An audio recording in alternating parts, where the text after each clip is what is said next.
Mi hija me dijo una vez: de ahora en adelante yo decido cuándo hablamos o nos vemos. Deja de perseguirme. Y sinceramente, tú nunca estuviste y nunca estarás ni cerca de mi nivel.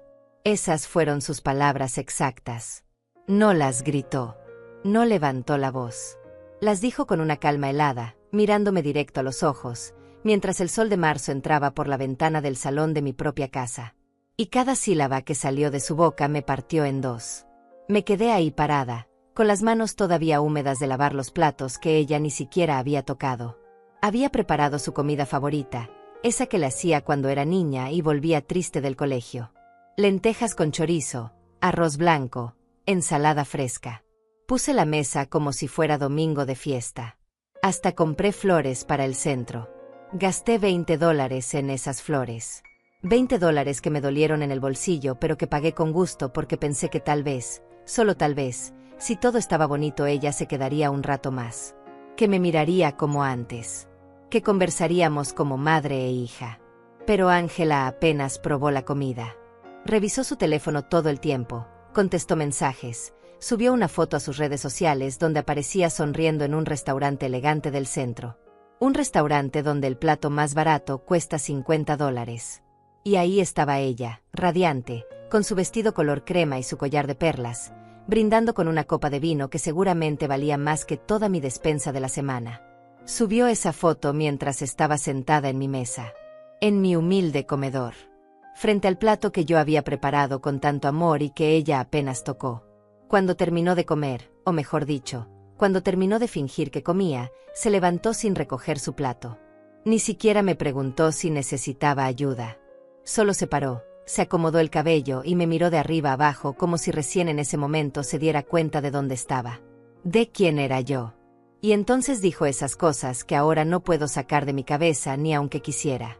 Que yo era de otra época. Que no entendía su mundo. Que me conformaba con poco porque nunca tuve ambición. Que vivía en una casa vieja que daba vergüenza. Que mis amigas eran simples. Que mi forma de vestir era anticuada.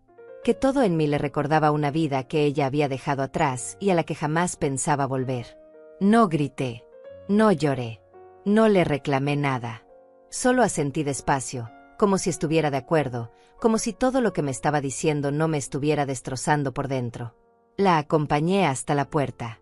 Le di un beso en la mejilla que ella recibió con indiferencia. Y cuando cerré esa puerta, me quedé del otro lado, apoyada contra la madera, sintiendo como el silencio de mi casa me tragaba entera. Esa noche no pude dormir. Me quedé sentada en el sillón de la sala, mirando la mesa todavía puesta, los platos sucios, las flores que ya empezaban a marchitarse. Pensé en todo lo que había hecho por ella. En las noches sin dormir cuando era bebé. En los trabajos extra que tomé para pagarle la universidad. En las veces que me salté comidas para que a ella no le faltara nada. En cómo vendí las pocas joyas que tenía de mi madre para darle el enganche de su primer auto. Un auto que ahora ni siquiera usa porque dice que es demasiado modesto para su imagen. Me levanté y caminé hasta mi habitación. Abrí el cajón donde guardo las fotos viejas. Ahí estaba ella, mi Ángela, con 5 años, abrazándome fuerte después de su primer día de clases. Estaba ahí con 10 años, soplando las velas de su cumpleaños mientras yo la miraba con todo el amor del mundo. Estaba ahí con 15, llorando en mis brazos porque un chico le había roto el corazón. Y yo, siempre yo, sosteniéndola, limpiándole las lágrimas, diciéndole que todo iba a estar bien. ¿En qué momento dejé de ser suficiente para ella? ¿En qué momento me convertí en alguien de quien había que avergonzarse? Traté de recordar cuándo empezó todo esto. Tal vez fue cuando conoció a Rodrigo, su esposo. Ese hombre con trajes caros y modales perfectos que me saluda con cortesía, pero me mira como si yo fuera parte del mobiliario. O tal vez fue antes, cuando consiguió ese trabajo en la empresa de publicidad y empezó a codearse con gente que vive en otro mundo. Un mundo donde yo no tengo lugar. Los días siguientes fueron extraños. Seguí con mi rutina como siempre. Me levanté temprano, preparé mi café, regué las plantas del jardín, fui al mercado. Pero todo se sentía diferente. Había un peso en el pecho que no se iba. Una tristeza que me acompañaba incluso cuando trataba de distraerme con la televisión o con las llamadas de mis amigas. Marta me llamó para invitarme a su casa, pero le dije que no me sentía bien. No era mentira. No me sentía bien. Me sentía rota. Esperé que Ángela me llamara. Tal vez para disculparse. Tal vez para decirme que había sido un mal día y que no lo había dicho en serio. Pero pasaron 2 días y nada. Pasaron 3, 4, una semana completa y mi teléfono seguía en silencio. Revisaba mis mensajes cada hora. Miraba mi lista de llamadas perdidas esperando ver su nombre. Pero no había nada. Absolutamente nada. Entonces empecé a ver sus redes sociales. Sé que no debía hacerlo, pero no pude evitarlo. Ahí estaba ella, viviendo su vida perfecta. Fotos en restaurantes elegantes. Viajes a la playa con su esposo. Reuniones con amigas en cafeterías de moda. Selfies en su oficina con esa sonrisa radiante que antes me regalaba a mí. Y en ninguna de esas fotos, en ninguno de esos momentos felices, aparecía yo. Era como si yo no existiera. Como si nunca hubiera existido. Una tarde, 2 semanas después de aquella conversación terrible, estaba yo ordenando el closet cuando encontré una caja vieja. Adentro había cartas que Ángela me escribió cuando era adolescente. Cartas donde me decía que yo era su heroína. Que cuando fuera grande quería ser como yo. Fuerte, valiente, trabajadora. Me senté en el suelo y leí cada una de esas cartas con las lágrimas corriéndome por la cara. ¿Qué había pasado con esa niña? ¿Dónde estaba esa Ángela que me amaba incondicionalmente? Y entonces entendí algo que me dolió todavía más que todo lo que me había dicho. Esto no era un arrebato. No era un mal momento. Esto era intencional. Ángela había decidido borrarme de su vida. Había decidido que yo era un problema para la imagen que quería proyectar. Que mi existencia humilde y sencilla manchaba su éxito brillante. Que una madre de 68 años que vive en una casa modesta y usa ropa del mercado no encajaba con sus fotos de Instagram ni con sus cenas de negocios. Me quedé ahí sentada en el suelo de mi habitación, rodeada de recuerdos, y sentí algo que nunca antes había sentido con respecto a mi hija. Sentí que la había perdido. No a la muerte, no a la distancia, sino a algo mucho peor. A la indiferencia. Al desprecio. A esa frialdad calculada de quien te mira y decide que no vales la pena. Esa noche tomé una decisión. No iba a seguir persiguiéndola. No iba a seguir rogando por su atención. No iba a seguir preparando comidas que no comería ni comprando flores que no vería. Si ella quería distancia, yo le daría distancia. Si ella quería silencio, yo le daría silencio. Pero no porque me hubiera rendido, sino porque algo dentro de mí había cambiado. Algo se había roto, sí, pero también algo se había despertado. Apagué mi teléfono esa noche. Lo guardé en el cajón de la mesita de noche. Y por primera vez en 2 semanas, dormí profundo. Al día siguiente desperté con una claridad extraña. Como si el sueño hubiera limpiado algo dentro de mí. Me preparé mi café como siempre, me senté en el pequeño balcón que da al jardín y empecé a recordar. No quería hacerlo, pero los recuerdos llegaron solos, uno tras otro, como piezas de un rompecabezas que finalmente empezaba a tener sentido. Recordé el cumpleaños de Ángela del año pasado. Ella cumplió 32 años y yo le pregunté con semanas de anticipación si podía hacerle una cena en mi casa. Me dijo que sí, que le encantaría. Pasé días planeando todo. Compré los ingredientes más frescos que pude encontrar. Limpié la casa de arriba abajo. Hasta mandé a arreglar la silla del comedor que estaba un poco floja. Preparé su pastel favorito, ese de 3 leches que le hacía desde niña. Gasté casi $40 en los ingredientes porque quería que quedara perfecto. Puse velas nuevas, compré servilletas bonitas, hasta estrené un mantel que había guardado para ocasiones especiales. Pero Ángela nunca llegó. Me llamó 2 horas después de la hora acordada. 2 horas en las que yo estuve sentada en esa mesa, mirando el reloj, revisando mi teléfono, preguntándome si había entendido mal el día o la hora. Cuando finalmente llamó, su voz sonaba ligera, despreocupada. Me dijo que lo sentía mucho, pero que había surgido algo en el trabajo. Una reunión importante que no podía cancelar. Yo le dije que no había problema. Que lo entendía. Que podíamos dejarlo para otro día. Ella me dijo que sí, que pronto nos veríamos. Colgué el teléfono y me quedé mirando esa mesa llena de comida que nadie iba a comer. El pastel con sus velas sin encender. Las flores que había cortado del jardín. Al día siguiente vi en sus redes sociales que sí había tenido una reunión. Pero no de trabajo. Estaba en un restaurante elegante con sus amigas, celebrando su cumpleaños con copas de champán y un pastel que seguramente costó más de $100. En las fotos se veía radiante, feliz, rodeada de gente que reía con ella. Y yo no estaba ahí. Ni siquiera me había mencionado. En ese momento pensé que tal vez yo estaba exagerando. Que tal vez de verdad había tenido que cancelar y después sus amigas la sorprendieron. Que tal vez no era intencional. Pero ahora, sentada en mi balcón con el café en las manos, empezaba a ver las cosas diferentes. Recordé también el Día de las Madres de hace 6 meses. Ese día esperé todo el día una llamada suya. Una visita. Un mensaje aunque fuera. Pero no llegó nada. Absolutamente nada. Yo me quedé en casa, viendo la televisión, tratando de no sentirme mal, tratando de no pensar que mi única hija se había olvidado de mí en un día como ese. A las 9 de la noche, finalmente me mandó un mensaje. Decía: perdón mamá, el día se me fue volando, feliz día, te quiero. Así, sin signos de puntuación, sin mayúsculas, como quien manda un mensaje rápido entre reunión y reunión. Como quien cumple con una obligación incómoda. Y yo le respondí: gracias mi amor, que tengas buena noche. Como si no me doliera. Como si no hubiera pasado todo el día esperándola. Pero esa misma noche, revisando sus redes sociales porque ya se me había vuelto un hábito doloroso, vi que había estado todo el día en un spa con Rodrigo. Fotos de masajes, de tratamientos faciales, de una comida en un restaurante con vista al mar. Había tenido tiempo para todo eso, pero no para llamar a su madre. Empecé a contar. A recordar cada vez que había pasado algo así. Y mientras más recordaba, más claro se volvía todo. La Navidad del año anterior me dijo que iban a viajar a casa de los padres de Rodrigo. Que no podían estar conmigo porque los pasajes ya estaban comprados y era un compromiso que no podían romper. Yo lo entendí.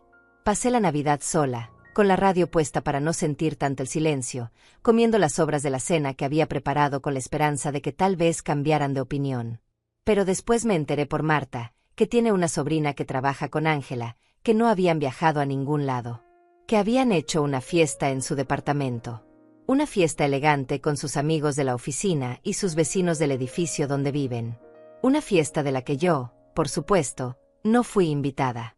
Cuando le pregunté semanas después cómo había estado el viaje, me contó detalles inventados. Que si la casa de los suegros era hermosa, que si habían comido pavó, que si hacía frío. Mintió mirándome a los ojos. Y yo, como siempre, le creí. También recordé aquella vez que le pedí que me acompañara al médico. Tenía que hacerme unos estudios del corazón porque había estado sintiendo palpitaciones extrañas. Le dije que tenía miedo de ir sola, que los resultados me ponían nerviosa. Ella me dijo que por supuesto, que contara con ella. El día de la cita me levanté temprano, me arreglé, esperé en la sala con mi bolso listo. La cita era a las 10 de la mañana. A las 9:30 me mandó un mensaje. Mamá, perdón, no voy a poder, surgió algo urgente en la oficina, pero tú puedes sola, eres fuerte, después me cuentas cómo te fue. Fui sola. Me senté sola en esa sala de espera fría. Entré sola a que me hicieran los estudios. Y cuando el doctor me dio los resultados y me dijo que todo estaba bien, que solo era estrés, no tuve con quien celebrar ese alivio.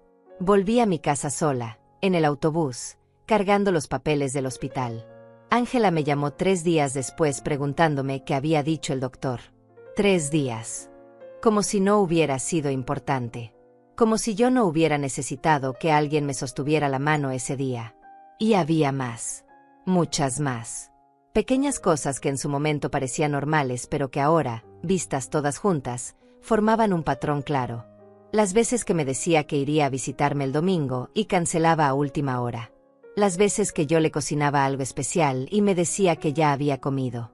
Las veces que le mandaba mensajes y me respondía días después con un escueto perdón, no había visto el mensaje. Las veces que le contaba algo importante para mí y ella cambiaba el tema a los 2 minutos.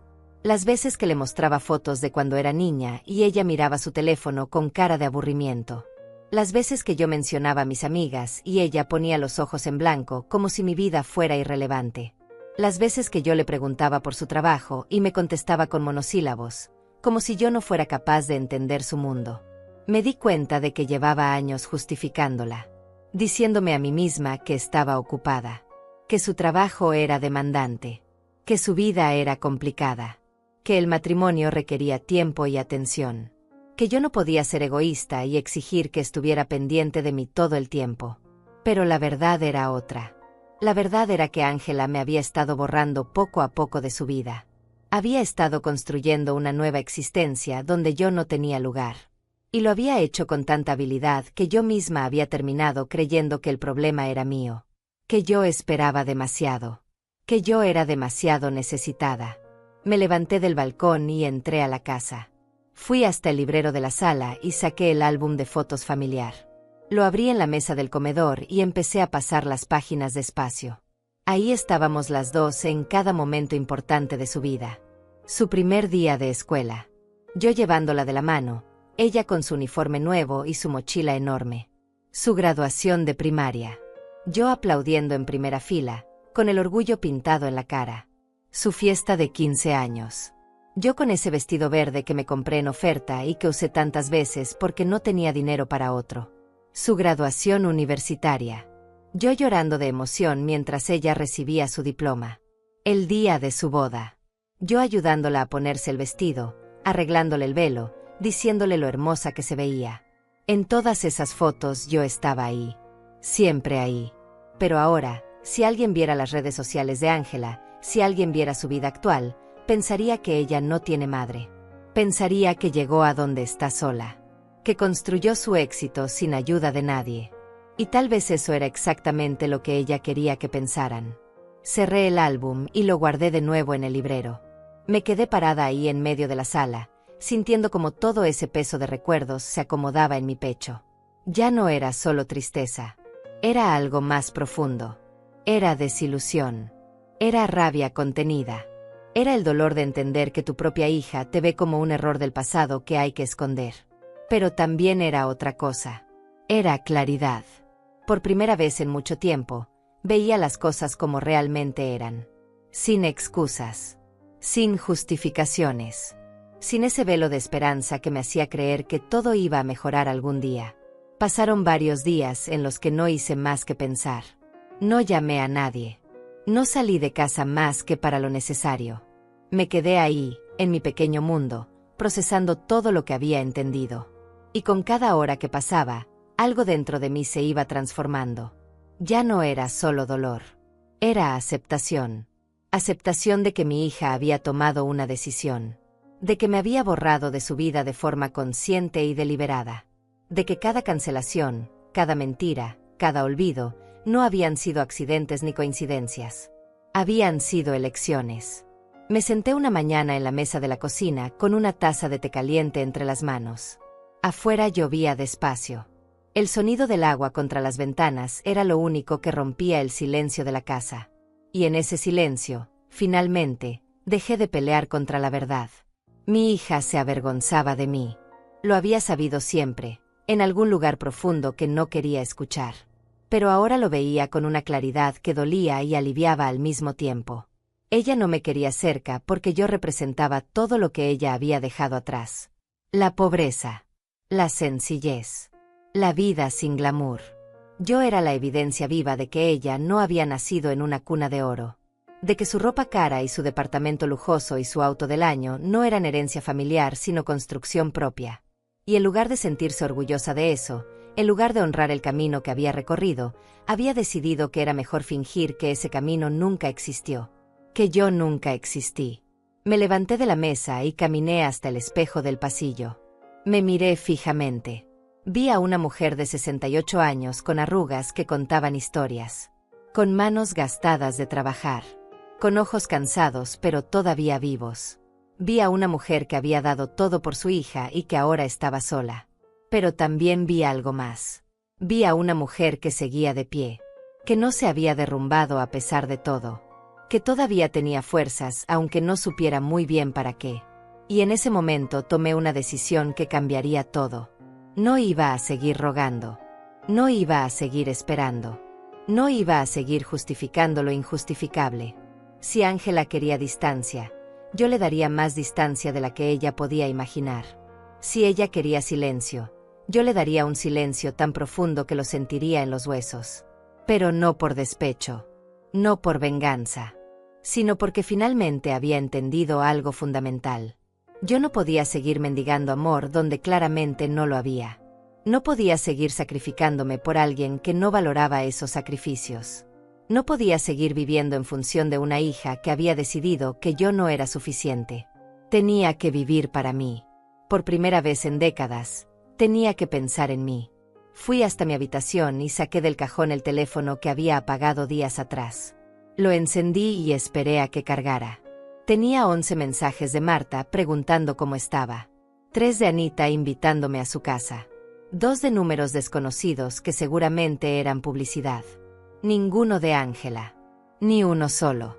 Y eso me confirmó todo. Ella no me extrañaba. No se preguntaba por qué no la había llamado. No le importaba mi silencio porque probablemente ni siquiera lo había notado. Pero yo sí lo había notado. Y esa era la diferencia. Contesté los mensajes de mis amigas con respuestas cortas y amables. Estoy bien, gracias por preocuparse. Les dije que había estado ocupada, que pronto las vería. No les conté nada de lo que estaba pasando porque todavía no tenía palabras para explicarlo. Después abrí el chat de Ángela. Nuestro último intercambio había sido hacía 3 semanas. Yo le había preguntado si estaba bien. Ella me había respondido horas después con un sí, todo bien. Y ahí había quedado. Empecé a escribir un mensaje. Luego lo borré. Empecé otro. También lo borré. ¿Qué podía decirle? ¿Qué me dolía? ¿Qué no entendía por qué me trataba así? ¿Qué merecía al menos una explicación? Pero al final no escribí nada. Cerré el chat y guardé el teléfono de nuevo. Las palabras no iban a cambiar nada.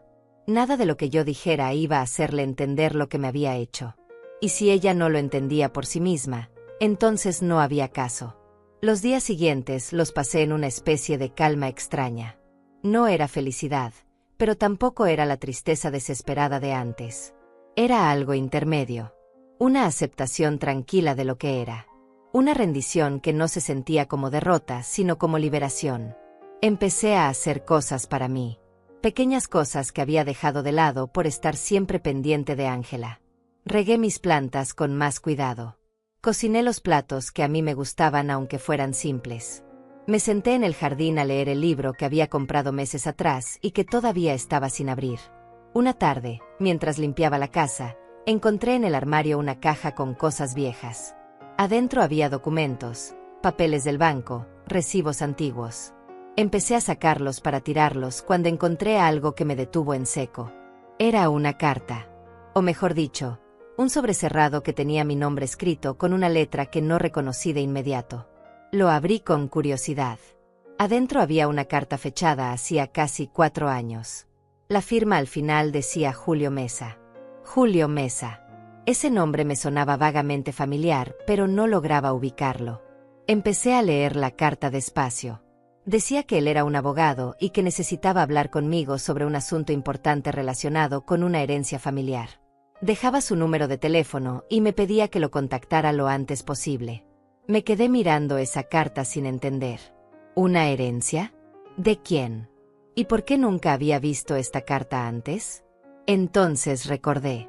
Hacía 4 años, Ángela vino a visitarme y se ofreció a organizar mis papeles.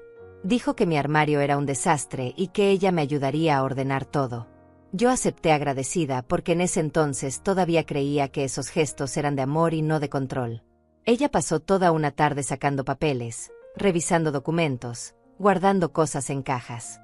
Yo estaba en la cocina preparando la cena mientras ella trabajaba. Cuando terminó, me dijo que ya estaba todo en orden, que había tirado lo que no servía y organizado el resto. ¿Habría visto esta carta? ¿La habría escondido a propósito? Sentí un escalofrío. No quería pensar eso de mi propia hija. Pero después de todo lo que había descubierto, después de todas las mentiras y las exclusiones, ya no estaba segura de nada. Miré la fecha de la carta otra vez. 4 años. Si había una herencia y yo nunca respondí, probablemente ya era demasiado tarde. Probablemente el dinero o lo que fuera se había perdido o se lo habían dado a otra persona. Pero algo en mí necesitaba saber. Necesitaba entender qué era eso y por qué esa carta había terminado escondida en el fondo de una caja en mi armario. Busqué mi teléfono y marqué el número que aparecía en la carta. Sonó varias veces. Yo estaba a punto de colgar cuando alguien contestó. Buenos días, Bufete Mesa y Asociados. Tragué saliva. Buenos días. Mi nombre es Alma Florenza. Recibí una carta hace algunos años del abogado Julio Mesa y quisiera saber si todavía es posible hablar con él. Hubo una pausa al otro lado. Un momento, por favor. Me puso en espera. Esperé lo que parecieron horas, pero probablemente fueron solo minutos. Mi corazón latía fuerte. No sabía qué esperar. No sabía si esto era importante o solo una pérdida de tiempo. Señora Florenza, escuché una voz masculina al teléfono. Habla Julio Mesa. He estado tratando de localizarla durante años. Durante años. Sentí que las piernas me temblaban. Me senté en la cama. Disculpe, abogado, acabo de encontrar su carta. No sabía que había tratado de contactarme. Su voz sonó sorprendida, pero también aliviada. Señora, esto es muy importante. Necesito que venga a mi oficina lo antes posible. Se trata de una herencia considerable que le corresponde y hay documentos que debe firmar. Pensé que no estaba interesada, pero si me está llamando ahora, todavía estamos a tiempo. Una herencia considerable. Las palabras flotaron en mi cabeza sin terminar de asentarse. Le pregunté de qué se trataba, de quién era esa herencia. Él me dijo que prefería explicarme todo en persona, que era un asunto delicado y complejo. Quedamos de vernos 2 días después en su oficina del centro. Cuando colgué el teléfono, me quedé sentada en la cama con la carta todavía en las manos. ¿Qué significaba esto? ¿Y por qué tenía la horrible sensación de que Ángela sabía más de lo que yo imaginaba? Guardé la carta en mi bolso. No le dije nada a nadie, ni siquiera a mis amigas. Algo me decía que esto era importante, que esto podía cambiar las cosas. Y hasta que no supiera exactamente qué estaba pasando, prefería mantenerlo en secreto. Esa noche dormí intranquila. Soñé con papeles, con firmas, con cajas cerradas que se abrían solas. Me desperté varias veces sudando, con el corazón acelerado. Cuando finalmente amaneció, me levanté con una sensación extraña en el pecho. Como si algo grande estuviera por suceder. Como si mi vida, después de tanto dolor y tanta oscuridad, estuviera a punto de dar un giro que yo no esperaba. El día de la cita con el abogado me desperté más temprano que de costumbre. Me bañé con calma, me puse mi mejor vestido, ese color vino que había comprado en oferta hacía 2 años y que guardaba para ocasiones especiales. Me peiné cuidadosamente, me puse un poco de maquillaje. Quería verme presentable, digna. La oficina del abogado Julio Mesa estaba en el centro de la ciudad, en un edificio antiguo pero bien cuidado. Tomé el autobús que me dejaba a 2 cuadras. Durante todo el trayecto, mi mente no paraba de dar vueltas. ¿De quién podía ser esa herencia? Mis padres habían muerto hacía décadas y no tenían nada que dejar. No tenía tíos ricos ni parientes lejanos con fortunas escondidas. Llegué 10 minutos antes de la hora acordada. La recepcionista, una mujer joven con lentes y sonrisa amable, me hizo pasar a una sala de espera pequeña pero cómoda. Me ofrecieron café. Acepté aunque mis manos ya temblaban de los nervios. A las 11 en punto exactas, la puerta de una oficina se abrió y salió un hombre de unos 50 años, alto, con cabello gris y traje oscuro. Extendió su mano hacia mí. Señora Florenza, soy Julio Mesa. Gracias por venir. Su apretón de manos fue firme pero cálido. Me invitó a pasar a su oficina. Era un espacio lleno de libreros con tomos de leyes, un escritorio de madera oscura, ventanas grandes que dejaban entrar la luz de la mañana. Me senté frente a él mientras él abría una carpeta gruesa llena de documentos. Señora Florenza, comenzó con voz seria, he estado tratando de localizarla desde hace 4 años. Envié esa carta a su domicilio. También traté de llamarla varias veces, pero el número que tenía registrado nunca contestaba. Me quedé en silencio. Él continuó. Se trata de la herencia de su hermano, Roberto Florenza. Sentí que el piso se movía bajo mis pies. Roberto. Mi hermano mayor. Hacía más de 30 años que no sabía nada de él. La última vez que lo vi fue cuando yo tenía apenas 35 años. Él se había ido a trabajar al norte, a Estados Unidos, buscando mejores oportunidades. Me prometió que me escribiría, que me visitaría. Pero pasaron los años y nunca más supe de él. Yo pensé que me había olvidado, que había hecho su vida allá y había decidido cortar lazos con su pasado, conmigo, con nuestra familia humilde. Me dolió durante años, pero eventualmente dejé de esperarlo. Dejé de buscarlo. Asumí que ya no quería saber nada de mí. El abogado Mesa me miraba con comprensión, como si entendiera el shock en mi rostro. Su hermano Roberto falleció hace 5 años en Houston, Texas. No tuvo esposa ni hijos. En su testamento, dejó todo a su única hermana. A usted, señora Florenza. Las lágrimas empezaron a correr por mis mejillas sin que pudiera controlarlas. Roberto había muerto. Hacía 5 años. Y yo no lo supe. No pude despedirme. No pude decirle que nunca dejé de pensar en él, que nunca dejé de preguntarme dónde estaba, cómo estaba. Lo siento mucho, dijo el abogado suavemente. Sé que esto debe ser muy difícil. No pude hablar. Solo asentí mientras trataba de secar mis lágrimas con un pañuelo que él me ofreció. Su hermano trabajó muy duro toda su vida. Tuvo varios negocios exitosos. Una cadena de restaurantes, inversiones en bienes raíces. Cuando murió, dejó un patrimonio considerable. Sacó varios documentos de la carpeta y los puso frente a mí. Yo los miraba sin poder enfocar bien, todavía procesando la noticia de que Roberto había muerto. El valor total de la herencia, después de impuestos y gastos legales, es de aproximadamente $1.200.000. Me quedé completamente inmóvil. Esas cifras no tenían sentido en mi cabeza.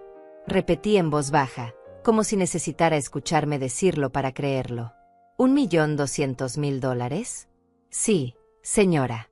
Además de una propiedad en Houston que está valuada en $350.000. Si usted decide venderla, ese dinero también sería suyo. No podía respirar. Era demasiado. Todo era demasiado. Mi hermano, al que creí perdido, al que pensé que me había olvidado, me había dejado todo lo que tenía. Me había convertido en una mujer con más dinero del que jamás imaginé tener en toda mi vida. El abogado siguió explicando. Su hermano dejó instrucciones muy específicas en su testamento. Dejó cartas para usted también. Cartas que escribió antes de morir. Sacó un sobre grande de la carpeta. Tenía mi nombre escrito en la letra temblorosa de alguien que ya estaba muy enfermo. Tome su tiempo para leerlas. Mientras tanto, necesito que firme estos documentos para poder proceder con la transferencia de los fondos y la propiedad. Tomé el sobre con manos temblorosas. Lo sostuve contra mi pecho como si fuera lo más valioso del mundo. Porque lo era. Era lo último que me quedaba de mi hermano. Hay algo más que debe saber, dijo el abogado. Yo no solo intenté contactarla a usted. También contacté a su hija, Ángela Florenza. El mundo se detuvo. Sentí que la sangre se me congelaba en las venas. ¿Qué? El abogado asintió con gravedad. Sí. Cuando no pude localizarla a usted directamente, busqué a sus familiares cercanos. Encontré a su hija. Le envié una carta explicando la situación, pidiéndole que le diera el mensaje. También la llamé 2 veces. No podía creer lo que estaba escuchando. Mi voz salió quebrada cuando pregunté. ¿Y ella qué dijo? Ella me dijo que le daría el mensaje. Me aseguró que usted se pondría en contacto conmigo. Eso fue hace 3 años y medio. Como nunca recibí respuesta suya, asumí que había decidido rechazar la herencia o que simplemente no estaba interesada. Pero mantuve el expediente abierto por si acaso. 3 años y medio. Ángela lo sabía desde hacía 3 años y medio. Y nunca me dijo nada. Nunca me pasó el mensaje. Dejó que ese dinero quedara ahí, esperando, mientras ella me trataba como basura. Mientras me decía que yo nunca llegaría a su nivel. ¿Señora Florenza? ¿Se encuentra bien? No. No estaba bien. Sentía que iba a vomitar. Sentía que todo mi cuerpo temblaba de rabia y de dolor. Todo tenía sentido ahora. La forma en que Ángela me había alejado. La forma en que me había hecho sentir inferior. La carta escondida en mi armario. Ella sabía. Ella siempre lo supo. Y no solo eso. Ella había ocultado deliberadamente esa información. Me había robado 3 años y medio de esa herencia. 3 años y medio en los que yo seguí viviendo en mi casita humilde, contando cada dólar, preocupándome por llegar a fin de mes. Mientras ella vivía en su departamento lujoso, con su ropa cara, con sus vacaciones y sus restaurantes elegantes. Probablemente esperando que yo nunca me enterara. Probablemente esperando que pasara el tiempo suficiente para que la herencia quedara en el olvido o se complicara tanto legalmente que ya no valiera la pena reclamarla. El abogado me miraba con preocupación. Tómese su tiempo. Sé que es mucha información para procesar. Respiré profundo. 1 vez. 2 veces. 3 veces. Traté de calmarme. Traté de pensar con claridad. ¿Necesita que regrese otro día para firmar los documentos? No, dije con voz firme. Firmo ahora. Quiero firmar todo ahora mismo. Él asintió y empezó a explicarme cada documento. Yo firmé todo lo que me puso enfrente. Certificados, autorizaciones, transferencias. Mi mano temblaba, pero mi determinación era firme. Cuando terminamos, casi 2 horas después, el abogado me explicó que el proceso de transferencia tomaría aproximadamente 2 semanas, que el dinero se depositaría en la cuenta bancaria que yo proporcionara, que la propiedad en Houston quedaba a mi nombre y podía decidir qué hacer con ella cuando estuviera lista. También me entregó las cartas de Roberto. Eran 5 sobres, cada uno marcado con un número. Me dijo que las leyera en orden, que Roberto había sido muy específico en eso. Salí de esa oficina en un estado de shock. Caminé por las calles del centro sin rumbo fijo durante casi 1 hora. Finalmente me senté en una banca de un parque pequeño. Saqué el primer sobre y lo abrí con manos temblorosas. La letra de Roberto era difícil de leer, pero pude descifrarla. Empezaba así. Mi querida hermanita Alma. Si estás leyendo esto es porque finalmente te encontraron. Perdóname por haber desaparecido de tu vida. No fue porque no te quisiera. Fue porque me avergonzaba de haber fracasado al principio. Cuando llegué a Estados Unidos, pasé años trabajando en lo que fuera. Lavando platos, limpiando pisos, cargando cajas. No quería que me vieras así. No quería decepcionarte. Pero nunca te olvidé. Todos los días pensaba en ti. En tu sonrisa. En cómo me cuidaste cuando éramos niños y mamá estaba enferma. Eras apenas una niña tú misma y ya eras tan fuerte. Trabajé duro para darte algo mejor. Para que cuando me fuera de este mundo, tú tuvieras todo lo que yo no pude darte mientras estuve vivo. Tú mereces ser feliz. Mereces vivir sin preocupaciones. Este dinero es tuyo. Úsalo bien. Vive la vida que siempre mereciste. Te amo. Hermanita. Siempre te amé. Roberto. Lloré ahí sentada en esa banca del parque. Lloré por mi hermano que nunca olvidó. Lloré por los años perdidos. Lloré por todo el amor que nunca pude devolverle. Pero también lloré de rabia. Porque Ángela me robó esto. Me robó el derecho de saber que mi hermano pensó en mí hasta el final. Me robó 3 años de tranquilidad económica. Me robó la dignidad de poder ayudarme a mí misma en lugar de seguir sintiéndome como una carga. Y en ese momento supe que esto no podía quedarse así. Volví a mi casa esa tarde con las cartas de Roberto guardadas en mi bolso como un tesoro secreto. No quería que nadie supiera todavía lo que había pasado. Necesitaba tiempo para pensar, para procesar, para planear. Esa noche leí las otras 4 cartas. En cada una, Roberto me contaba pedazos de su vida que yo nunca conocí. Me hablaba de sus primeros años difíciles en Houston. De cómo conoció a un hombre llamado César Dainais que le dio trabajo en un restaurante y se convirtió en su mentor. De cómo, con los años, logró abrir su propio negocio. Me contaba que siempre quiso regresar a buscarme, pero tenía miedo de que yo lo rechazara por haberme abandonado tanto tiempo. Me decía que me amaba, que yo había sido la única familia verdadera que tuvo, que este dinero era su forma de pedirme perdón y de agradecerme por haber existido en su vida. Lloré con cada carta, pero entre las lágrimas, también empezó a crecer algo más. Una determinación fría, una claridad absoluta sobre lo que tenía que hacer. Al día siguiente fui al banco y abrí una cuenta nueva. Una cuenta que solo yo conocería. Le di los datos al abogado Mesa para que depositara ahí la herencia. Él me dijo que en 2 semanas estaría todo listo. 2 semanas. Tenía 2 semanas para prepararme.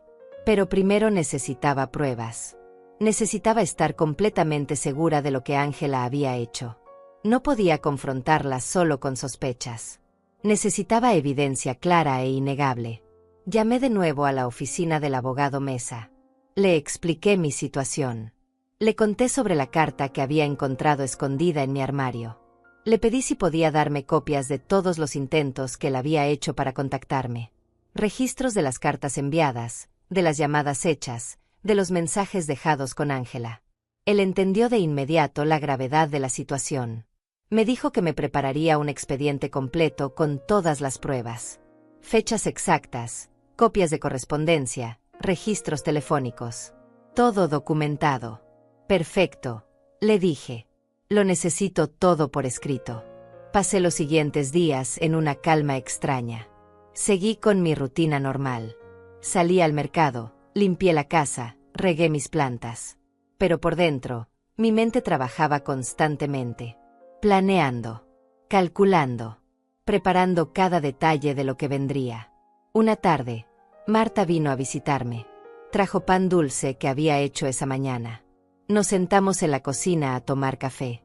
Alma, me dijo con preocupación, te veo diferente. ¿Estás bien? Hace semanas que casi no sales, que apenas contestas los mensajes. Sonreí y le di una palmadita en la mano. Estoy bien, Marta. Solo he estado pensando mucho en mi vida, en las cosas que he dejado pasar. Ella asintió sin entender del todo, pero no presionó. Marta era así, respetuosa de los silencios ajenos. Hablamos de otras cosas. De sus nietos, de la vecina que se había peleado con su esposo, de la nueva panadería que abrieron en la esquina. Cuando se fue, volví a mi rutina silenciosa de planificación. 5 días después de mi visita al abogado, recibí un paquete por mensajería. Era el expediente que me había prometido. Lo abrí con manos temblorosas y empecé a revisar cada documento. Ahí estaba todo. La primera carta enviada a mi domicilio hacía 4 años. El recibo postal que probaba que había sido entregada. Los registros de 3 llamadas telefónicas hechas a mi número de casa, todas sin respuesta. Y luego, lo más importante. La carta enviada a Ángela hacía 3 años y medio. El recibo de entrega firmado por ella misma. Los registros de 2 llamadas telefónicas al número de Ángela. La primera duró 6 minutos. La segunda, 4 minutos. En los reportes del abogado, él había anotado el resumen de esas conversaciones. Primera llamada. Hablé con la señorita Ángela Florenza, hija de la beneficiaria. Le expliqué la situación de la herencia. Ella dijo que le daría el mensaje a su madre de inmediato. Segunda llamada. Hablé nuevamente con la señorita Ángela Florenza para confirmar si su madre había recibido el mensaje. Ella me aseguró que sí, que su madre estaba considerando sus opciones y que se comunicaría cuando estuviera lista. Mentiras. Todo eran mentiras. Sostuve esos papeles en mis manos y sentí que la rabia me quemaba por dentro. Pero no era una rabia explosiva. Era algo más peligroso. Era una rabia fría, controlada, que se convertía en determinación absoluta. Hice copias de todos los documentos. Organicé todo en una carpeta. Fechas, pruebas, testimonios escritos del abogado. Era un caso perfecto. Indefendible. Pero aún necesitaba más. Necesitaba entender por qué. ¿Por qué Ángela había hecho esto? ¿Solo por crueldad? ¿O había algo más? Decidí que era momento de hacer una visita. Pero no a Ángela. Todavía no. Primero tenía que hablar con alguien que pudiera darme información sin sospechar mis intenciones. Busqué en mi libreta el número de Dayana Galés, una prima lejana de Rodrigo, el esposo de Ángela. La había conocido en la boda y nos habíamos llevado bien. Era una mujer sencilla, trabajadora, que no tenía nada que ver con el mundo de pretensiones en el que vivían Ángela y Rodrigo. La llamé y le propuse que nos viéramos para tomar un café. Ella aceptó encantada. Quedamos de vernos 2 días después en una cafetería del centro. Cuando nos encontramos, Dayana me recibió con un abrazo cálido. Ordenamos café y pan tostado. Hablamos de cosas triviales al principio. De su familia, de su trabajo como maestra de escuela. Después, con cuidado, empecé a dirigir la conversación hacia Ángela. ¿Cómo están los muchachos?, pregunté tratando de sonar casual. Dayana hizo una mueca. Ay, Alma, la verdad es que casi no los veo. Rodrigo se ha vuelto muy distante con la familia desde que se mudaron a ese departamento tan elegante. ¿Y Ángela? Bueno, ella siempre ha sido un poco complicada, ¿no? Le pedí que me explicara a qué se refería. Ella dudó un momento, como si no quisiera hablar mal de nadie. Pero eventualmente empezó a contarme. Mira, yo quiero mucho a Rodrigo. Es mi primo y creció conmigo. Pero desde que se casó con Ángela, todo cambió. Ella siempre quiso más. Más dinero, más estatus, más de todo. Convenció a Rodrigo de tomar trabajos que pagaban mejor, pero que lo tenían todo el tiempo estresado. Lo alejó de la familia porque decía que éramos muy simples para su nuevo estilo de vida. Continué escuchando sin interrumpir. Hace como 3 años, algo cambió todavía más. De repente tenían más dinero. Se compraron ese departamento lujoso, el auto nuevo, empezaron a viajar constantemente. Yo le pregunté a Rodrigo si le habían dado un ascenso grande en el trabajo. Él me dijo que sí, pero algo en su cara me hizo pensar que no era del todo cierto. Mi corazón empezó a latir más rápido. ¿Hace 3 años? Sí, más o menos. Fue muy repentino. Un día estaban preocupados por el dinero y al siguiente ya tenían todo. Incluso hubo rumores en la familia de que tal vez habían recibido una herencia o algo así. Pero nunca nos dijeron nada concreto. Sentí que todo el rompecabezas encajaba. Hace 3 años y medio, Ángela recibió la llamada del abogado. Hace 3 años, de repente tuvieron dinero para cambiar su estilo de vida completamente. ¿Crees que usaron dinero que no era de ellos?, pregunté directamente. Dayana se encogió de hombros. No lo sé, Alma. Solo sé que algo no cuadraba. Y que desde entonces, Ángela ha sido todavía más arrogante con todos. Especialmente con la familia de Rodrigo. Nos mira como si fuéramos pobres que la avergüenzan. Le agradecí por su honestidad y pagué el café. Cuando nos despedimos, Dayana me dijo algo que me dio el último empujón que necesitaba. Alma, eres una mujer muy buena. Demasiado buena. No dejes que nadie se aproveche de ti. Ni siquiera tu propia hija. Volví a casa con la mente clara y el corazón frío. Ahora entendía todo. Ángela había usado el conocimiento de mi herencia para pedir préstamos. Para convencer a Rodrigo de gastar más. Para vivir por encima de sus posibilidades pensando que eventualmente, cuando yo muriera o cuando la herencia quedara perdida en trámites legales, ellos podrían reclamarla como mis herederos directos. Me había mantenido pobre y dependiente a propósito. Me había hecho sentir inferior a propósito. Todo para que cuando llegara el momento de reclamar ese dinero, yo no estuviera en posición de reclamarlo o ni siquiera supiera que existía. Era un plan perfecto. Cruel, calculador, pero perfecto. Excepto que ahora yo lo sabía todo. Pasé los siguientes días organizando mi estrategia. No iba a confrontarla todavía. Primero necesitaba que el dinero estuviera en mi cuenta. Necesitaba estar en una posición de poder absoluto. Mientras tanto, hice algo que nunca pensé que haría. Contraté a un investigador privado. Un hombre recomendado por el abogado Mesa. Le pedí que investigara las finanzas de Ángela y Rodrigo. Que me trajera pruebas de sus gastos, de sus deudas, de todo. Una semana después, el investigador me entregó un reporte completo. Y lo que vi me dejó sin aliento. Ángela y Rodrigo debían más de $150,000. Préstamos del banco, tarjetas de crédito al límite, deudas con amigos. Habían vivido años gastando dinero que no tenían, apostando a que eventualmente tendrían acceso a mi herencia. Pero eso no era todo. El investigador había encontrado algo más. Correos electrónicos entre Ángela y Rodrigo donde discutían qué hacer con el dinero cuando finalmente lo tuvieran. Cómo repartirlo. En qué invertirlo. Cómo asegurarse de que yo nunca me enterara de nada. En uno de los correos, Ángela escribía: mi madre es vieja y no sabe manejar dinero. Es mejor que ni se entere. Cuando muera, todo será nuestro de todas formas. Mientras tanto, seguimos con el plan. Leí esas líneas una y otra vez. Cada palabra era una puñalada. Pero también era la prueba final que necesitaba. Guardé todo en mi carpeta. Las cartas del abogado. Los registros de llamadas. Las conversaciones con Dayana. El reporte del investigador. Los correos de Ángela. Era un caso perfecto. Indestructible.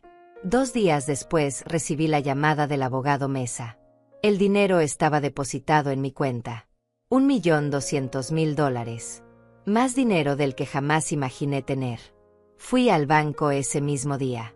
Confirmé que todo estaba ahí. Real. Tangible. Mío. Y entonces supe que era momento de actuar. Pasé 3 días planeando cada detalle del confronto. No quería hacerlo en un lugar público donde pudiera haber un escándalo. No quería hacerlo en su departamento lujoso donde ella se sintiera en control. Tenía que ser en mi casa. En mi territorio. Donde todo había comenzado. Decidí que sería una cena. Una cena como las que yo solía preparar cuando todavía creía que mi hija me amaba. Simple, íntima, familiar. Pero esta vez sería diferente. Esta vez, cada detalle tendría un propósito. El primer paso era lograr que viniera. Llevábamos casi un mes sin hablar. Ella no me había buscado ni una sola vez. Yo tampoco la había contactado. Pero ahora necesitaba que estuviera ahí. Tomé mi teléfono y le escribí un mensaje. Mantuve el tono neutro, sin emoción. Ángela, necesito hablar contigo sobre algo importante. ¿Podrías venir a cenar a mi casa este viernes? Es urgente. La palabra urgente haría que su mente volara. Probablemente pensaría que estaba enferma. O que necesitaba dinero. O que había algún problema que ella tendría que resolver. Cosas que la molestarían pero que no podría ignorar. Pasaron 2 horas antes de que respondiera. ¿Qué pasa, mamá? ¿Estás bien? Prefiero hablar en persona. ¿Puedes venir el viernes a las 7? Hubo otra pausa larga. Finalmente respondió. Está bien. Ahí estaré. Perfecto. Tenía 3 días para preparar todo. Fui al mercado y compré los ingredientes para hacer su comida favorita. Lentejas con chorizo. La misma que había preparado aquella tarde terrible cuando me dijo que nunca llegaría a su nivel. Quería que recordara ese momento. Quería que el olor, el sabor, todo le trajera de vuelta esas palabras. También compré una botella de vino. No de los baratos que yo solía comprar. Esta vez gasté $40 en una botella buena. El tipo de vino que ella bebía en sus cenas elegantes. Limpié la casa hasta dejarla impecable. Lavé las cortinas, pulí los muebles, até cada detalle. No porque quisiera impresionarla, sino porque quería que no hubiera ninguna distracción. Quería que toda su atención estuviera en mí y en lo que tenía que decirle.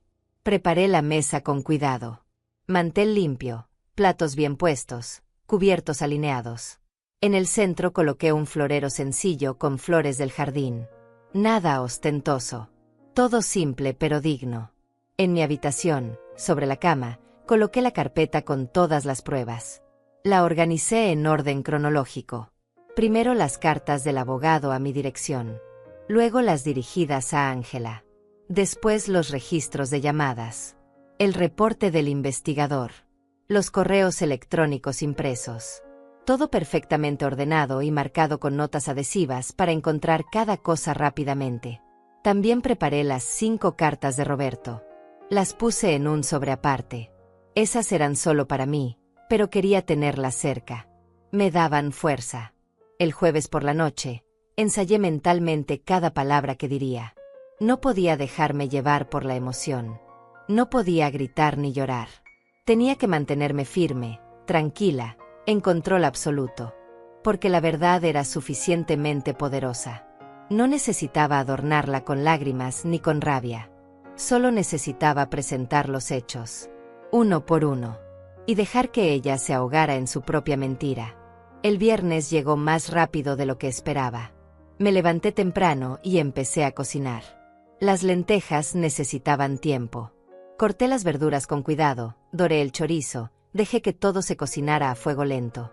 El aroma llenó toda la casa. Ese aroma que antes significaba amor y ahora significaba algo completamente diferente. A las 5 de la tarde ya tenía todo listo. La comida preparada, la mesa puesta, la carpeta con las pruebas escondida en mi habitación, pero lista para ser traída en el momento preciso. Me di un baño largo. Me puse un vestido sencillo pero elegante, de color café. Me recogí el cabello. Me puse los aretes de perlas que habían sido de mi madre. Quería verme como lo que era. Una mujer de 68 años con dignidad intacta. A las 7:10, escuché un auto estacionarse afuera. Miré por la ventana y vi a Ángela bajando de su carro. Venía sola. Rodrigo no estaba con ella. Mejor. Esto era entre ella y yo. Toqué el timbre. Respiré profundo 3 veces antes de abrir la puerta. Ahí estaba. Mi hija. Con su ropa de diseñador, su bolso caro, sus zapatos de tacón. Me miró de arriba abajo como siempre hacía. Con esa mezcla de lástima y desdén que ya me resultaba tan familiar. Hola, mamá, dijo sin emoción. Pasó junto a mí sin siquiera darme un beso en la mejilla. Cerré la puerta despacio. Este era el momento. Todo por lo que había trabajado durante estas semanas se reduciría a esta noche. A esta conversación. A esta justicia silenciosa que había construido con paciencia y dolor. Ángela caminó hacia la sala y se detuvo al ver la mesa puesta. Frunció el ceño. ¿Lentejas con chorizo?, preguntó con tono de fastidio. Mamá, ya te dije que estoy cuidando mi alimentación. No como estas cosas pesadas. Hoy sí las vas a comer, dije con voz tranquila pero firme. Siéntate. Algo en mi tono la hizo voltear a mirarme. Por primera vez en años, vi una sombra de duda en sus ojos. Como si finalmente se diera cuenta de que algo había cambiado. De que yo había cambiado. Se sentó en la silla sin decir nada más. Yo me senté frente a ella. Serví la comida en silencio. Abrí la botella de vino y le serví una copa.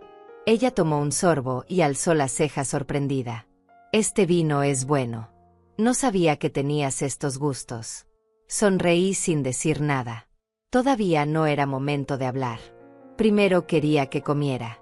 Que se sintiera cómoda. Que bajara la guardia. Cenamos en silencio durante varios minutos. Ella revisaba su teléfono entre bocados. Yo la observaba con calma, grabando en mi memoria cada detalle de este momento. Porque sabía que después de esta noche, nada volvería a ser igual. Cuando terminamos de cenar, me levanté y recogí los platos sin decir palabra. Ángela seguía con su teléfono en la mano, tecleando mensajes como si estuviera en cualquier lugar menos en la casa de su madre. Serví café. Lo puse frente a ella y finalmente hablé. Ángela, deja el teléfono. Necesito tu atención completa. Ella suspiró con fastidio, pero lo dejó sobre la mesa.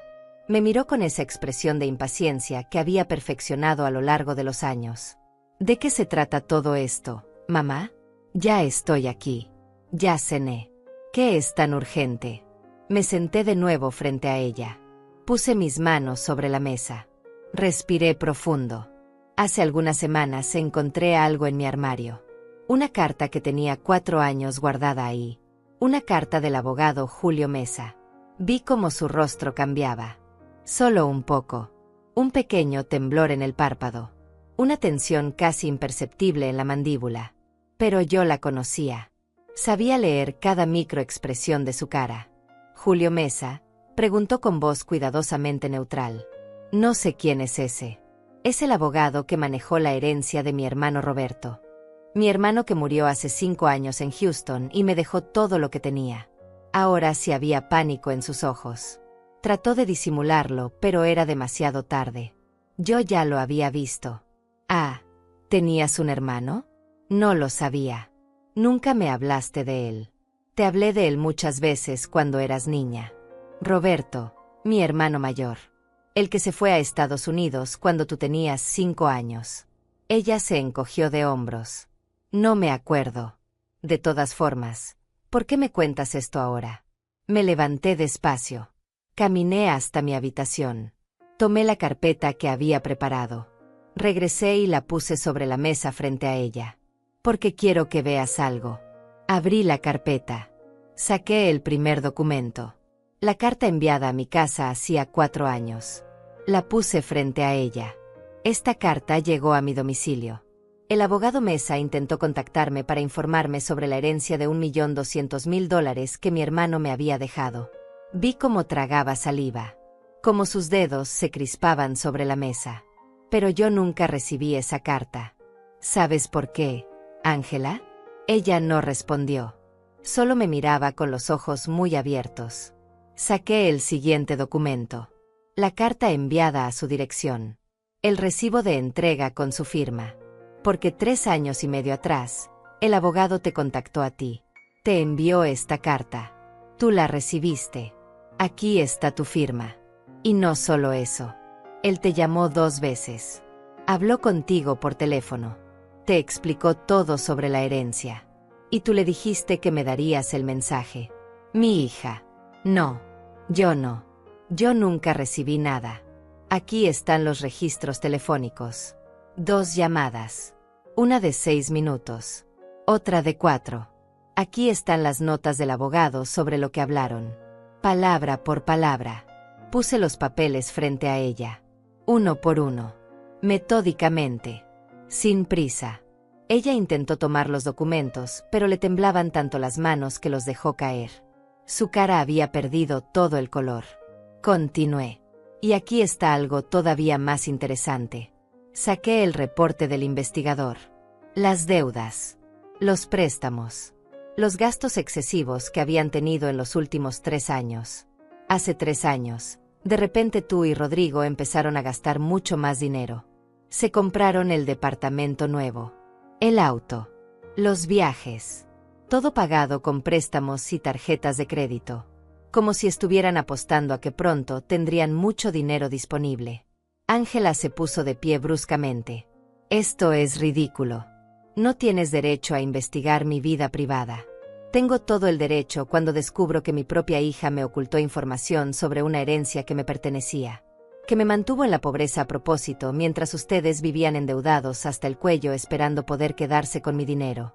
Yo no hice nada malo, gritó ella. La voz finalmente quebrándose.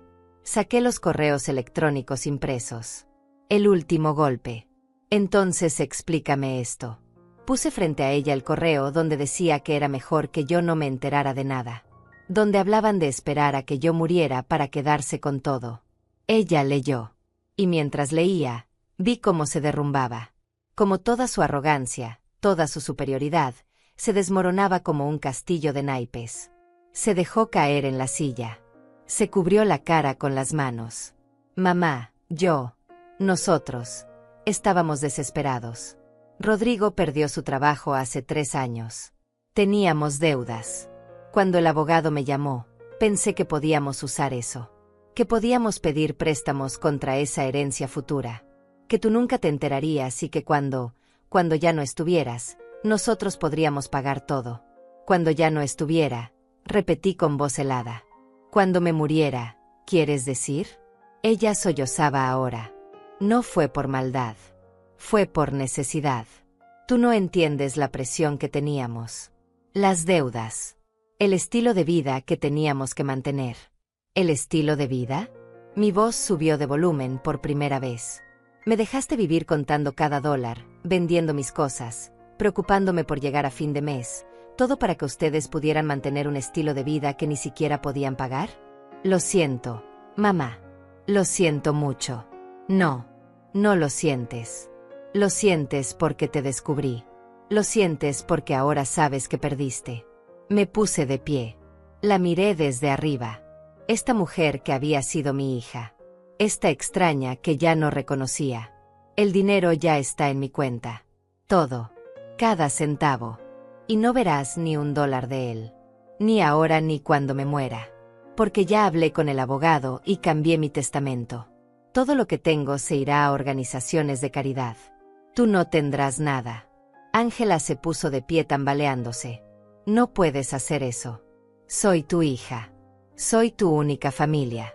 Tú dejaste de ser mi familia el día que decidiste que tu madre no merecía saber que su hermano había pensado en ella. Que le había dejado todo lo que tenía. Tú me robaste 3 años de tranquilidad. Me robaste la oportunidad de saber que Roberto me amaba.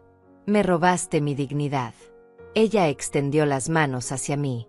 Por favor, mamá, podemos arreglar esto. Te lo pagaré todo. Te lo compensaré. No hay nada que arreglar. Quiero que te vayas de mi casa. Ahora. Pero mamá. Ahora. Mi voz resonó en toda la casa. Firme. Inquebrantable. Por primera vez en mi vida, no estaba rogando. Estaba ordenando. Ángela tomó su bolso con manos temblorosas. Caminó hacia la puerta deteniéndose una última vez. Vas a arrepentirte de esto. La única que va a arrepentirse eres tú. Porque ahora tendrás que vivir sabiendo que perdiste a tu madre no por pobreza ni por edad. La perdiste por codicia. Por crueldad. Por decisión propia. Abrí la puerta. Ella salió sin mirar atrás. Escuché su auto arrancar y alejarse. Cerré la puerta despacio. Me apoyé contra ella. Y entonces, solo entonces, dejé que las lágrimas cayeran. Pero no eran lágrimas de derrota. Eran lágrimas de liberación. Los días después del confronto fueron extraños. Me desperté esa primera mañana esperando sentir tristeza, arrepentimiento, tal vez culpa por haber sido tan dura con mi propia hija. Pero no sentí nada de eso. Sentí paz. Una paz profunda que no había experimentado en años. Me levanté, preparé mi café, me senté en el balcón y simplemente respiré. El aire de la mañana olía diferente. Más limpio. Como si algo pesado que había estado cargando finalmente se hubiera ido. Ángela intentó llamarme esa misma tarde. No contesté. Me mandó mensajes. No los leí. Al tercer día apareció en mi puerta tocando insistentemente. No abrí. Me quedé sentada en la sala, en silencio, esperando a que se fuera. Eventualmente lo hizo. Rodrigo también intentó contactarme. Me mandó un mensaje largo pidiendo perdón, diciendo que todo había sido un malentendido, que Ángela estaba deshecha, que por favor reconsiderara mi decisión. Bloqueé su número. No me interesaba escuchar más mentiras. No me interesaba darles otra oportunidad de manipularme. Había pasado la vida entera dando oportunidades, justificando, perdonando. Ya no más. Una semana después de aquella cena, llamé a Marta. Le pedí que viniera a mi casa. Necesitaba hablar con alguien. Necesitaba empezar a reconstruir las relaciones que realmente importaban. Cuando llegó, le conté todo. Cada detalle. La herencia, las mentiras de Ángela, el confronto.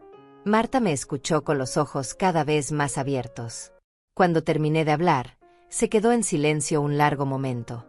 Finalmente dijo: «Ay, Alma, lo siento tanto. Pero también me siento orgullosa de ti. Hiciste lo correcto». Lloró conmigo. Me abrazó. Y en ese abrazo sentí algo que no había sentido con Ángela en años. Amor verdadero. Sin condiciones. Sin juicios. En las semanas siguientes empecé a hacer cambios pequeños pero significativos en mi vida. Contraté a alguien para que arreglara las cosas de la casa que llevaban años rotas. La ventana del baño que no cerraba bien. La llave del fregadero que goteaba. El closet que necesitaba pintura. No porque tuviera que demostrarle algo a nadie, sino porque yo me lo merecía. Merecía vivir en una casa cómoda y bien cuidada. También empecé a comprarme ropa nueva. No ropa cara ni de marca, pero ropa bonita, de mi talla, de buenos colores. Ropa que me hacía sentir bien conmigo misma cuando me miraba al espejo. Me corté el cabello.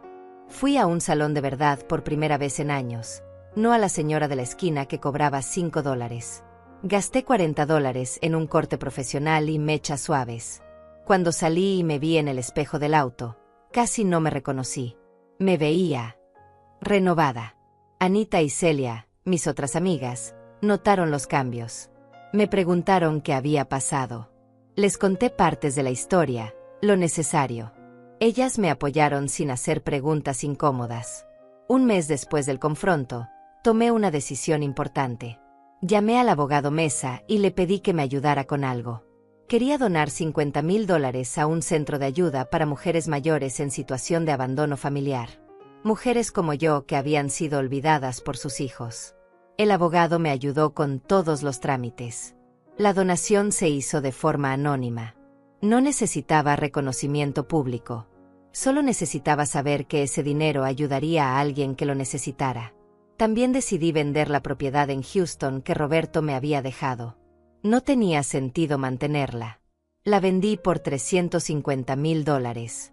Ese dinero lo invertí siguiendo los consejos de un asesor financiero que el abogado me recomendó. Por primera vez en mi vida, tenía seguridad económica. Podía dormir sin preocuparme por la renta, por la comida, por los gastos médicos. Era una sensación extraña y maravillosa al mismo tiempo. Pero el dinero no era lo más importante de todo esto. Lo más importante era que había recuperado mi dignidad, mi valor propio, mi voz. 2 meses después del confronto, Marta me invitó a una reunión en su casa. Dijo que había alguien que quería conocerme. Cuando llegué, me presentó a su sobrina Dayana y a los 2 hijos pequeños de Dayana. Niños de 6 y 8 años, llenos de energía y risas. Pasé la tarde jugando con ellos, contándoles historias, ayudándolos con un rompecabezas. Cuando me fui, Dayana me abrazó y me dijo, «Gracias por su tiempo, doña Alma». Los niños la adoraron. En el camino a casa, me di cuenta de algo. La familia verdadera no siempre es la de sangre. A veces es la que eliges. La que te elige a ti. La que te valora por quien eres y no por lo que puedes darles. Comencé a crear nuevas rutinas. Los martes iba a clases de tejido en el centro comunitario. Los jueves visitaba a Marta y cocinábamos juntas.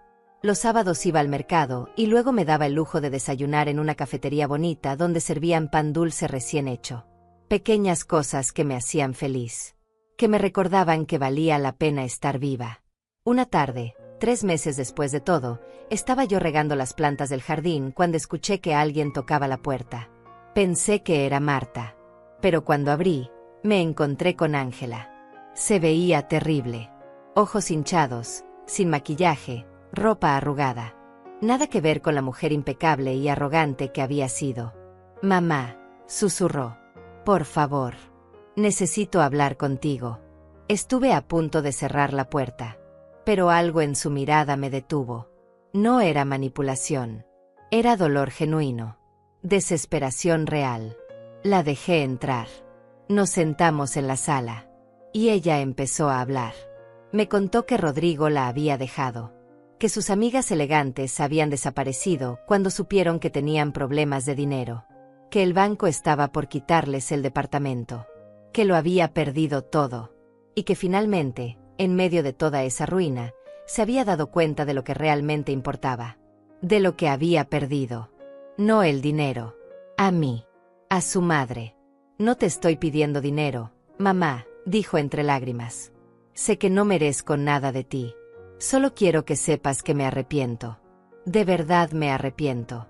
De todo. Y que entiendo si nunca puedes perdonarme». La miré durante un largo momento.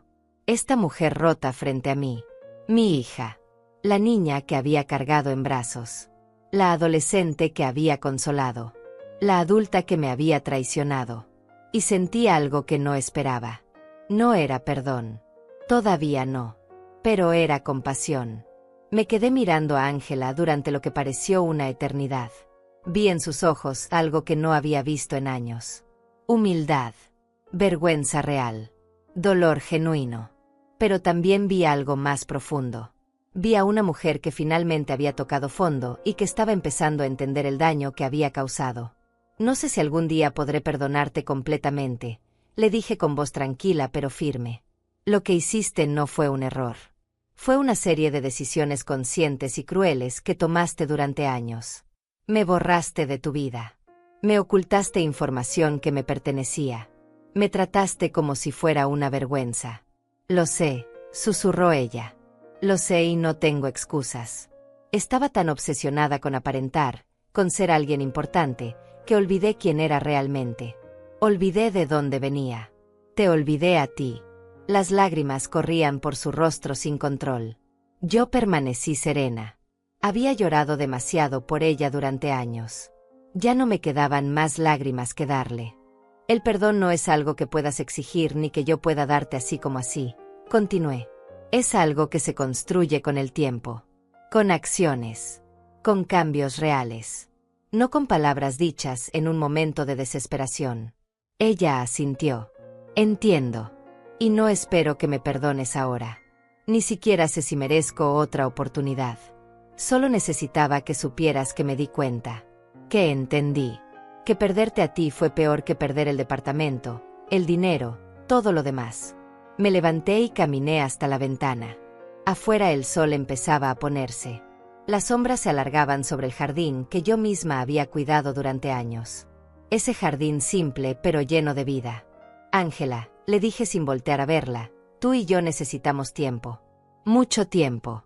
Y ese tiempo no puede empezar con mentiras ni con manipulación. Tiene que empezar con honestidad absoluta. Me volteé a mirarla.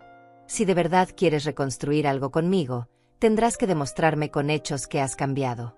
No voy a volver a ser la madre que lo justifica todo. La que acepta migajas de atención. La que se conforma con ser invisible en tu vida. Te entiendo, dijo ella. Y tienes razón. Todo el derecho de pedirme eso. Vas a tener que trabajar en ti misma. En tus valores. En tu forma de ver el mundo y a las personas.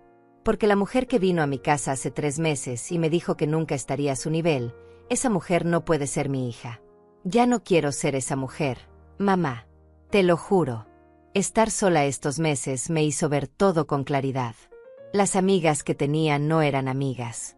El mundo en el que vivía era falso. Todo era apariencias y mentiras. Y yo me convertí en eso. En una mentira. Se quedó en silencio un momento. Luego agregó, empecé a ir a terapia. 2 veces por semana. Estoy trabajando en entender por qué hice lo que hice. ¿Por qué me alejé de ti? ¿Por qué te lastimé tanto? Me alegra escuchar eso, le dije sinceramente. Pero tienes que hacerlo por ti, no por mí. Tienes que sanar tus propias heridas antes de poder siquiera intentar sanar las que me causaste. Ángela se puso de pie. Entendió que la conversación había terminado por ahora. Caminó hacia la puerta lentamente.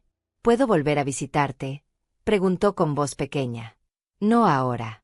Pero más adelante. Cuando haya trabajado más en mí. Cuando pueda demostrarte que estoy cambiando de verdad. Veremos, respondí. El tiempo lo dirá. Ella asintió y salió. La vi caminar hacia su auto, ya no el lujoso de antes, sino uno viejo y modesto. La vi subirse y alejarse. Y sentí algo extraño en el pecho. No era amor como antes. Pero tampoco era el dolor punzante que había sentido durante meses. Era algo intermedio. Una puerta que no estaba cerrada del todo, pero que tampoco estaba abierta. Los meses siguientes fueron de crecimiento personal para mí. Seguí construyendo mi nueva vida. Hice más amigas en las clases de tejido. Empecé a tomar clases de cocina internacional en el centro comunitario. Viajé por primera vez en mi vida. Un viaje sencillo a la playa con Marta y Anita. 3 días de arena, sol y risas. Me compré un teléfono nuevo con cámara buena. Empecé a tomar fotos de las cosas que me hacían feliz. Mis plantas. El amanecer desde mi balcón. Los platillos que cocinaba. Y por primera vez en años, yo también subí fotos a las redes sociales. No para presumir, sino para documentar mi vida. Mi vida real, simple, pero genuinamente feliz. Ángela me buscó 3 veces más en esos meses. Siempre con humildad. Nunca pidiendo dinero. Solo pidiendo tiempo. Conversaciones cortas. La oportunidad de demostrarme que estaba cambiando. Yo le daba ese tiempo en pequeñas dosis. Café de media hora. Una caminata por el parque. Conversaciones donde ella me contaba sobre su terapia, sobre los trabajos que había conseguido, sobre cómo estaba aprendiendo a vivir con menos y a valorar más. No sé si algún día volveremos a tener la relación que teníamos cuando ella era niña.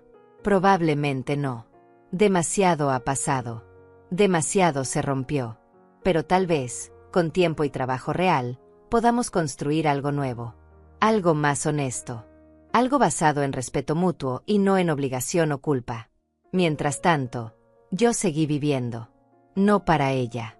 No esperando que volviera. Sino para mí. Descubrí que a los 68 años todavía había tanto por hacer. tanto por disfrutar, tanto por vivir. El dinero de Roberto me dio seguridad, sí, pero lo que realmente me salvó no fue el dinero. Fue darme cuenta de mi propio valor. Fue entender que no tenía que mendigar amor de quien no sabía darlo. Fue aprender que estaba bien poner límites, que estaba bien decir no, que estaba bien elegirme a mí misma. Una tarde, casi un año después de todo, estaba yo sentada en mi jardín cuando recibí un mensaje de Ángela. Era una foto. En ella aparecía limpiando mesas en un restaurante pequeño. El mensaje decía: mi primer día en mi nuevo trabajo. No es glamoroso, pero es honesto. Gracias por enseñarme el valor del trabajo digno. Te amo, mamá. Miré esa foto durante largo rato. Vi a mi hija con un uniforme sencillo, sin maquillaje perfecto, sin accesorios caros. Y por primera vez en años, vi algo de la niña que había sido. La niña que me escribía cartas diciendo que quería ser como yo. No respondí de inmediato. Dejé que el mensaje reposara. Pero esa noche, antes de dormir, le escribí: me alegra verte trabajando con dignidad. Sigue así, paso a paso. Porque eso era lo que ambas estábamos haciendo. Caminando paso a paso hacia algo mejor. Hacia una versión de nosotras mismas que valiera la pena. Ella hacia la humildad. Yo hacia el empoderamiento. Y entendí algo fundamental. Que el amor verdadero no es sacrificarse hasta desaparecer. No es permitir que te pisoteen porque son familia. El amor verdadero también incluye amor propio. Incluye límites. Incluye la capacidad de decir esto no está bien y alejarte cuando sea necesario. Mi hermano Roberto me dio un regalo enorme con esa herencia. No solo el dinero, sino la oportunidad de descubrir quién era yo sin las cadenas de la necesidad. Sin el miedo de quedarme sola. Sin el peso de sentirme inútil. Me dio la libertad de elegir. Y yo elegí vivir. Elegí mi dignidad. Elegí mi paz. Hoy, cuando me miro al espejo, veo a una mujer completamente diferente a la que era hace un año. Veo arrugas, sí. Veo cabello canoso. Veo las marcas del tiempo. Pero también veo fuerza. Veo claridad. Veo una mujer que sabe lo que vale y que no va a dejar que nadie le diga lo contrario nunca más. Mi vida no es perfecta. Todavía hay días difíciles. Todavía hay momentos en que duele recordar todo lo que pasó. Pero también hay días hermosos. Días llenos de risas con mis amigas. Días de proyectos nuevos. Días de simplemente existir en paz. Y eso, descubrí, es más valioso que cualquier departamento lujoso o cualquier foto perfecta en redes sociales. La paz. La autenticidad. El derecho de vivir tu vida en tus propios términos. Así que a ustedes que están leyendo esto, a todas las mujeres que han sentido que alguien intentó borrarlas de su propia historia, les digo esto: no permitan que nadie les robe su valor. No importa si es un hijo, un esposo, un amigo. Si alguien te hace sentir pequeña, invisible, insignificante, aléjate. Reconstrúyete. Descubre quién eres sin ellos. Porque al final, la única aprobación que necesitas es la tuya propia. Y créeme cuando te digo que recuperar tu dignidad es el mejor regalo que puedes darte. ¿Y tú? ¿Alguna vez has sentido que alguien intentó borrarte de tu propia historia? ¿Qué hiciste al respecto? Me encantaría leer tu historia en los comentarios.